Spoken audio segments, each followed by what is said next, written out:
This is a story of a strange creature that never traveled beyond Eastern Standard Time and who always lived secondhand. Bobby Halpern was a human interest story, a 45-year-old ex-convict trying to make a comeback as a professional boxer. Last night he became a crime statistic when he was shot 4 times in New York City.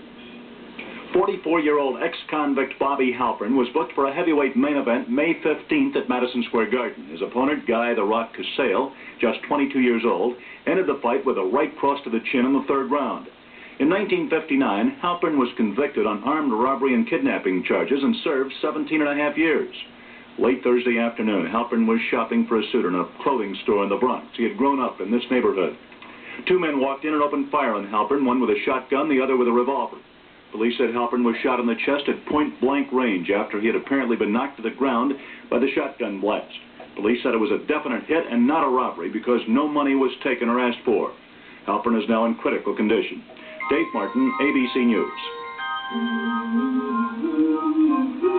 The first time I heard about Bobby Halpern was back in the spring of 1978, when Top 40 AM radio was king. There I was, just another delusional dreamer, hanging out on the corner of 169th Street and Crowshorn Avenue in Flushing, Queens. I was waiting for a friend of mine, Vinny, a.k.a. Prometheus, an aspiring arsonist at the time, to come down from his 4th floor walk-up across the street. After it seemed like forever, he finally showed up. He told me he'd just seen a story on TV about a boxer named Bobby Halpern, who at the age of 45 was going to fight a main event in the Garden next week, saying this guy was in better shape than most men half his age. At the time, I myself had a couple of smoker bouts, which I lost. I was still 2 years away from respecting the sport with discipline and honesty. Bobby Halpern was born on April 25th, 1933, up in the Bronx in New York City. He ran on the same street that Sunday would sire Dion and Chaz Palminteri. His Jewish father, Dan, owned and operated a refrigerated appliance store downtown on 110th Street and Madison Avenue. His Irish mother, Mary, worked for the telephone company. He had 1 younger sister and 2 older brothers. The family lived at 2099 Webster Avenue in a mostly mixed Irish, Italian, and Jewish neighborhood. There was never a shortage of food or clothing in the Halpern household. His father was one of the first ones on the block to own a car. By all accounts, it was a solid, stable family. Bobby started boxing in the amateurs when he was in his teens, winning the New Jersey State Diamond Gloves in 1948 at 118 pounds, but losing in the New York City Golden Gloves preliminary bouts. By nature, Bobby was a wild kid. He ran with 4 other guys, a gang called the Iron Dukes, who majored in stick-ups. They would hold up grocery stores, dice games, and boogie joints. They all except Bobby would have short lives. Some were even shorter. Angelo D. and his brother Brownie got busted for dealing guns. Easy Kaiser OD'd on dope. Andrew Pacu jumped into the backseat of a brand new Cadillac and put a gun up to the back of the driver's head. The driver turned around with a pistol and emptied it. Pacu got off 5 shots. When the smoke cleared, Pacu was dead. The driver turned out to be off-duty police officer Mario Biaggi, who was hit 3 times and survived. Biaggi finished his career as the most highly decorated police officer in America. Later on, he would become a United States congressman. Bobby got pinched on an armed robbery rap and sent to Elmira. After 2.5 years, he made parole and started fighting professionally as a heavyweight in November of 1958 at St. Nick's Arena, winning a 4-rounder against Attilio Dando. 2 weeks later, he won a war with Henry Wallich. The sports writers at ringside were splattered with both fighters' blood, saying at the time it was the bloodiest fight they had ever saw. He finished out the year dropping a decision to Tom McNeely, who later on would fight Floyd Patterson for the heavyweight championship of the world.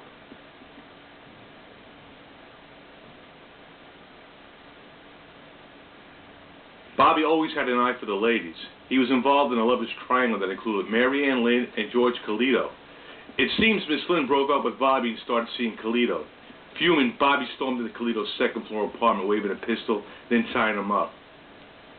Calito managed to free himself and get his hands on a double-barreled shotgun. Both men exchanged firepower. Bobby fired 6 times, all misses. Calito had a little better aim than wounded Bobby in the arm. Bobby managed to escape by jumping out the kitchen window. His father Dan convinced him to turn himself in to the police. While handcuffed to a chair waiting to get stitched up at the hospital, the police brought in 19-year-old Jack Michelson.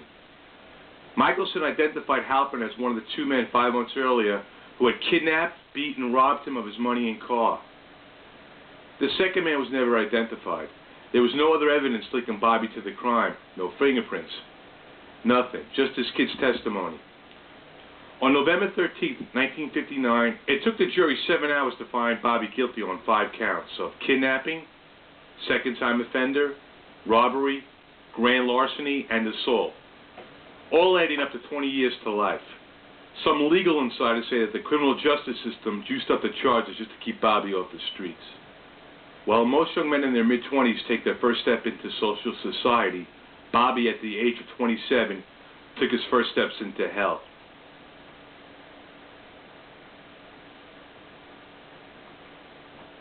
For the next 17 years of his life, Bobby started serving his time, first in Sing Sing, Dannemora, Attica, and finally Greenhaven, which he says was the worst. The guards knew how to give beatings there. I kept on filing those writs of appeal, and they didn't like it. You know how much money you're costing the state, boy? And get another beating.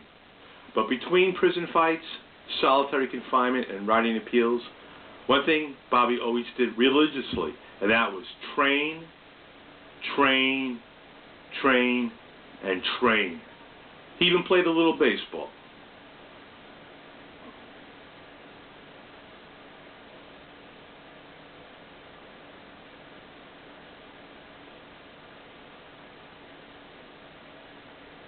Bobby made parole in January of 1976. But what's a man in his mid-40s going to do with no trade or skills? Fighting is all he knows and has done his whole life. It took him a little while to get his license back. His first fight in almost 20 years was against Terry Lee Kidd on November 11, 1976 in West Orange, New Jersey, winning on a first-round knockout. 13 days later, and outweighed by almost 30 pounds in Halifax, Canada, he was stopped in the third round by future heavyweight champ Trevor Berbick. Bobby wasn't licking his wounds. 6 days later, he KO'd Leslie Borden in 2. The next year, Bobby reeled off 5 wins in 6 fights, mostly in the Westchester County area where he was starting to create a buzz. The local papers and the boxing magazines started to pick up Halpern's scent. He got his break when he was slated to fight a kid out of New Jersey, an up-and-coming fighter named Guy the Rock Casale, in the main event at Madison Square Garden on May 15, 1978. Casale was half Bobby's age at 22. The New York papers were all over the Bobby Halpern story. On that Monday night, Bobby opened up 5 cuts on Casale's face and eyes, winning the first 2 rounds on all the judges' scorecards. In the third round, Bobby backed Casale into the ropes, when the Newark native let go with a short right hand, dropping the ex-convict flat on his face. Bobby was out for at least 1 solid minute.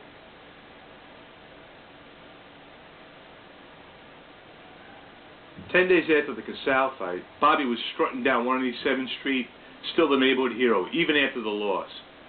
He stopped into B&G clothing store to buy a suit to wear to the Yankee game that Thursday night. Across the street, 2 gunmen sitting in the 73 Blue Olds laid in wait. One with a shotgun, the other with a .38. When they made sure Bobby was the only one in the store, they made their move. Bobby was in the middle of the store talking to the store manager, who was bent down over the counter filling out a receipt. The 2 gunmen busted through the front door. They jumped on Bobby faster than a pimp on a lost runaway. The first shotgun blast was a headshot. Bobby immediately put up his left hand to block it as if it was a punch. Chunks of fresh, bloody flesh sprayed all over the expensive suits hanging on the store racks as the buckshots ripped through Bobby's fingers